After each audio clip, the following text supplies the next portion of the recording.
Hey there, friends. Welcome back to INSPIRO, your cozy virtual cafe providing you a quick dose of daily inspiration. And as always, we're in this beautiful cafe with these beautiful people all around us, and you hear all the voices and noises, but we do it to make it real for you and also cozy. So take your coffee, take one breath, and let's talk about something that really matters. Today I'm serving you an espresso episode. One small takeaway from something that happened with me this week. 5 minutes, one idea, one small thing you can try tonight. Today's episode starts in not so cozy place for most of us. Just imagine that.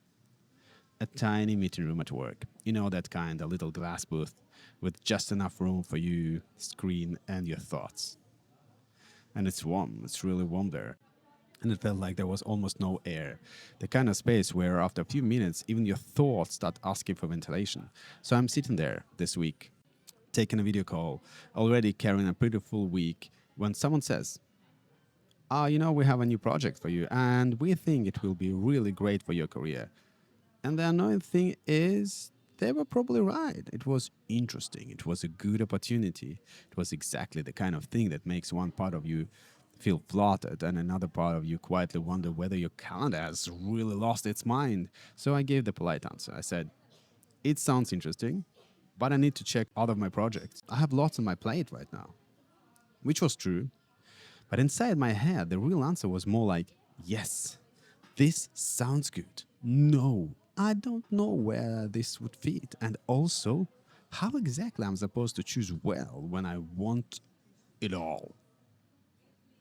That was the real moment. Because this week I realized something uncomfortable. My challenge is not mostly bad opportunities. My challenge is good ones. Interesting work, meaningful projects, things I care about, things I would honestly enjoy doing. And you say it's a luxury problem? Yes. Is it still a problem?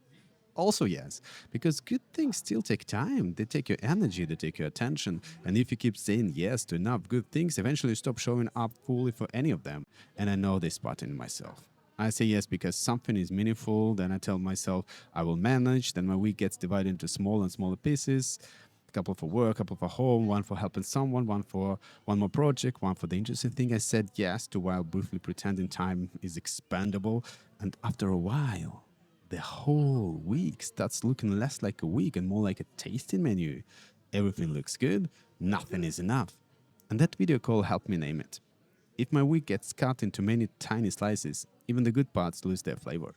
Because when the pieces get too small, it's not only that I get less done, I enjoy less.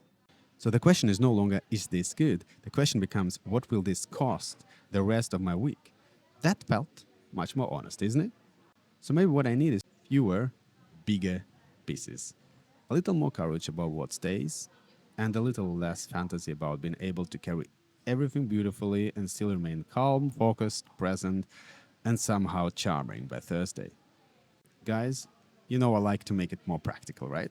So let's do it. Let's call it the flavor check. Take a piece of paper or open a note and draw your week like a pie. Then divide the pie into the parts that are taking your time and energy right now and name them. For example, something from work, maybe several pieces from family, side project, something regarding helping others, maybe some admin work, training, recovery, whatever is real for you. And then ask, are these pieces big enough for me to actually taste them? Or have I cut this week so thin that even the good things have lost their flavor? And if the pieces feel too small, remove one. Then take the space and give it back to what remains. And look again. And keep doing that until you can honestly say, yes, now I can actually taste my week. So that was my moment this week. A hot little meeting room, a good opportunity, a polite answer, and one honest question underneath it. What deserves a real piece of me? Because if my week gets cut into too many slices, even the good parts lose their flavor. And honestly, I don't want a week that only looks full. I want a week I can actually taste. Thank you for joining me here at INSPIRO, your cozy visual cafe, for this 5 minutes espresso episode to bring you a quick dose of daily inspiration. And one last thing. remember to smile, because when you smile, the world smiles back. Have a great day and live a life filled with inspiration. Bye for now.